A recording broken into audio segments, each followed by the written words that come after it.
ময়না পেয়েছিস তোরা দুজন। Hello be together family and thank you so much for being here. আরও একটি ব্লগে সবাইকে স্বাগত জানাই।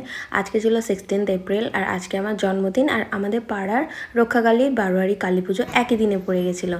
তো যেহেতু আমরা বাঙালি, প্রথমে আশীর্বাদ করা হয়, আর যেহেতু একই দিনে কালী পুজোটা পড়ে গেছে সেজন্য তাড়াহুড়ো করে সব কিছু হয়েছে, তাই বেশি ফটো তোলা হয়নি। তো টাইসনের সঙ্গে একটা ফটো তুলে নিয়েছিলাম। তারপরে আশীর্বাদ শেষ হওয়ার পর ওই যে হয় না দুলপো, ধান, মিষ্টি সব কিছু দিয়ে বাঙালিদের আশীর্বাদ করে পায়েস দিয়ে, তো সেগুলো করে নিচে নেমে এসেছিলাম। মা খাবার দিয়ে দিয়েছিল, যেরকম হয় 5 রকম ভাজাভুজি, এটা সেটা নানান কিছু খাওয়ার পর। আর এই জামাটা আমাকে মা দিয়েছিল, আর এটা আমার ছোটো কাকার মেয়ে প্রিয়া দিয়েছিল, আর এই জামাটা দিয়েছিল স্পেশাল একজন। তো আমি এটা পরে আশীর্বাদ করেছিলাম, মায়ের জামাটা পরে কেক কেটেছিলাম, আর প্রিয়ার জামাটা পরে খেতে বসেছিলাম। তো এইভাবেই করেছি। তো যেহেতু বললাম বারোয়ারি কালী পুজো আছে, তো সন্ধ্যা হয়ে গেছিলো। সন্ধ্যাবেলা সমস্ত কালী পুজো জোগাড়জাত নিয়ে চলে আসা হয়েছিল প্রতি বছরের মতো। তারপর রাতের দিকে যখন মা চলে আসে, রক্ষাকালী মা আমাদের যখন চলে আসে, তখন আমাদের পুজো দিতে যাওয়া হয়। এটা 10:30 11টা নাগাদ প্রায়। তো আমি, মা, পাপা, ভাই সবাই একসঙ্গে পুজো দিতে যাচ্ছি। আর তারপরে এখানে বাতাসা লোড দেওয়া হবে, মানে বাতাসা ছড়ানো হবে। আর এই হচ্ছে মায়ের মূর্তি। মনে হচ্ছে না ছোট্ট একটা বাচ্চা মেয়েকে গয়নাগাটি পরিয়ে বসানো আছে। এটা আমাদের প্রতি বছর পুজো হয়। এটা মানে 51 বা 52 বছর কমপ্লিট হচ্ছে। আমার ঠিক এক্স্যাক্ট মনে নেই বছরটা, তবে এমনই হবে। তো এখানে এই যে মায়ের মূর্তি, মুখটা দেখে তো মন একদম ভরে যায় অবস্থা।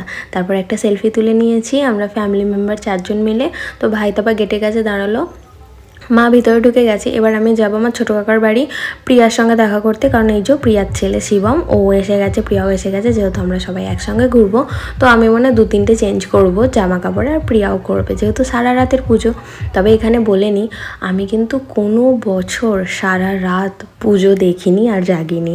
আর এই যে নারকেল দোলা, তারপরে একটু ঘুরেছি, মেলা ছিল এদিক ওদিক সব কিছু।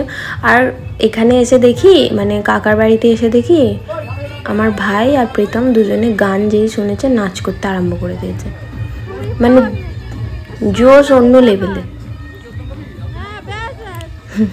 তো যাই হোক, এবার এই হচ্ছে পুজোর আসল মজা। বারোয়ারি কালী পুজোর এই হয় না যে এক পাশে কালী পুজো হয়, ঢাক ঢোল সব বাজে, আর অন্য পাশে সবাই এরকম ডিজেতে নাচে।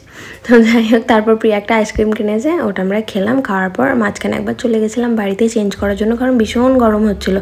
আর এইখানে আমাদের চাইল্ডহুড ফ্রেন্ড, এই হচ্ছে শ্রাবণী, আর পিছনে যে আছে ও হচ্ছে অম্বিকা। সবার সঙ্গে দেখা হলো, দেখা করে একটা সেলফি তুললাম, কিছুটা ভিডিও নিলাম। আর এদিকে নাচ আরম্ভ হয়ে গেছে। এই যে মেলায় ঘুরে বন্ধুদের সঙ্গে গল্প করতে করতে যখন নাচের জায়গায় এলাম, আমি তো দেখে আমার মাথা ঘোরা দিচ্ছে, কারণ আমার 2 ভাই, মানে কাকার ছেলে আর আমার ভাই, কি পরিমাণ নাচছে দেখে তো আমার মনে হচ্ছে আমিও গিয়ে নেচেই দিই। তবে একটু আধটু নেচেছিলাম। যাই হোক, আমি দেখাচ্ছি। এত মজা হয়েছে, এত মজা হয়েছে, জাস্ট পাগল লাগছিল, মানে এত ভালো লাগছিল। এই যে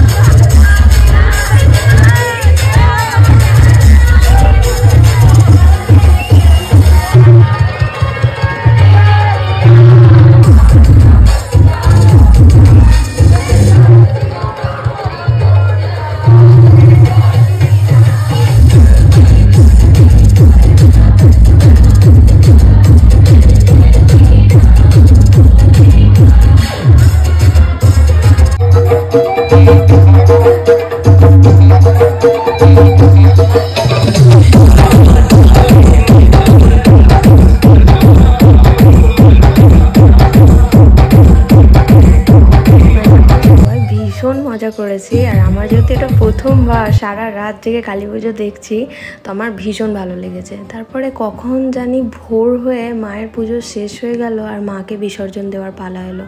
মাকে মণ্ডপ থেকে নামিয়ে নিয়েছিল, নামিয়ে এখানে বরণ চলছিল। মায়ের মুখটা দেখে আমার যেন মনটা খারাপ করে গেল। আমি সত্যিই বুঝতে পারিনি কখন পুরো রাত কেটে গেছে, আর কেটে যাওয়ার পর ভোর হয়ে গেছে। তো এখানে মাকে বরণ করে এবার বিসর্জনের উদ্দেশ্যে নিয়ে যাওয়া হচ্ছে। আসছে বছর আবার হবে, বারবার হবে, প্রতি বছর হবে। তো এবার মা চলে যাচ্ছে, তো আমরাও যাব। প্রিয়া বললো আজ বিসর্জনও যাবো বলে আর একটা চেঞ্জ প্রিয়া নিয়ে নিয়েছিল। তো বিসর্জনে যাওয়ার সময় যেহেতু আমরা বাইকে করে এসেছিলাম, তো আমরা একটু আগে পৌঁছে গেছিলাম, সেই জন্য আমরা ভাবলাম তাহলে একটু চা খেয়ে নিই। তো আমরা বেগড়ি চলে গেছিলাম চা খাওয়ার জন্য। তো ওখানে দাঁড়িয়ে আছি, হঠাৎ করে দেখি এই দুজন মহারথী এসে হাজির হয়েছে। একজন হচ্ছে সন্দীপ ঐজো, আর এই হচ্ছে বিকাশ। মানে বিকাশ হচ্ছে আমাদের জ্ঞাতিরই, মানে আমার অন্য এক জেঠুর ছেলে। আর সন্দীপ ও হচ্ছে আমাদের চাইল্ডহুড ফ্রেন্ড, মানে আমরা একসঙ্গে খেলাধুলা করতাম। আর এটা হচ্ছে প্রীতমের বন্ধু, যে আমাদের পাশের পাড়ায় থাকে, ও এসেছিলো। তো তারপর আমরা এখানে চা টা খেলাম, আর এই যে এখানে সবাই মিলে ঢং করছে, তবে খুব মজা হচ্ছে। এখান থেকে আমরা এবার যাব বিসর্জনের মানে যে ঘাট আছে ওইখানে। তো এখানে এলাম, আসার পরে আমাদের প্রিয়া রানী কিছু বক্তৃতা দেবে। এবার আমরা ভোর 5:25 ঠাকুর বিসর্জন করতে এসেছি, তাও আবার ইয়াদি ফার্স্ট এসেছি, ওর আলাদাই এই প্রথমবার আমি 5টায় এনার্জি আরো বেড়ে গেছে। তখনও অবধি মাকে নিয়ে আসা হয়নি, সেই জন্য একটু ভিডিও আর একটু সেলফি নিয়ে নিয়েছিলাম। তারপর দেখছি আওয়াজ পাচ্ছি ঢাক ঢোলের, মাকে বিদায় জানাবার পালা এলো।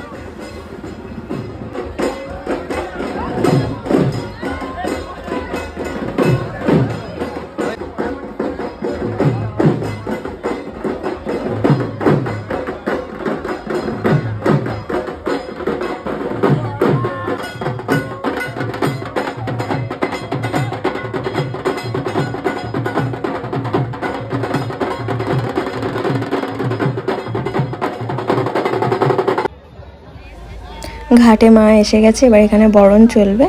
তবে পুরো কালী পুজোটার মধ্যে আমার ভাইয়ের দেহ দুলিয়ে নাচাটা কিন্তু কোয়াইট পপুলার, এটা বলতেই হবে। তারপর এলো মাকে বিদায় জানাবার পালা। ঘাটের সামনে যে বরণটা করা হয় সেটা করা হচ্ছে। আমরা এখান থেকে কিছু ফুল নিয়ে নেব। তো ফুল নিয়ে নেওয়ার পরে প্রথমে ঘরটাকে ডোবানো হবে, তারপর মাকে নিয়ে গিয়ে মাকে ওখানে 3 পাক ঘুরিয়ে তারপরে জলে ফেলা হবে। মায়ের মুখটা ওই আকাশে যেন মিলিত হয়ে যাচ্ছে, এত সুন্দর রূপ তার। তো এটা আমাদের রেনেসাঁ সংঘ ক্লাবের পুজো ছিল, আমাদের বারোয়ারির। তো এইভাবেই প্রতি বছর পুজো হয়। তো ভিডিওটা এতক্ষণ দেখার জন্য সকলকে অনেক ধন্যবাদ। পরবর্তী আরও কোনো অন্য ভিডিওতে আবার দেখা হবে। তবে আমি নতুন, আমি প্রতিবার এসে বলি যে আমি এবার রেগুলার হওয়ার চেষ্টা করব, কিন্তু সেটা হয় না। প্রতিটা ভিডিও আমার পোস্ট করতে প্রায় 20 দিন 25 দিন 1 মাস লেগে যায়। তো যাই হোক, এর জন্য ক্ষমা মার্জনীয়। তারপর আমরা কিছু ফটোশ্যুট করেছি, আর এই হলাম আমরা ভাই বোনেরা। সবাই ভালো থাকবেন, সুস্থ থাকবেন।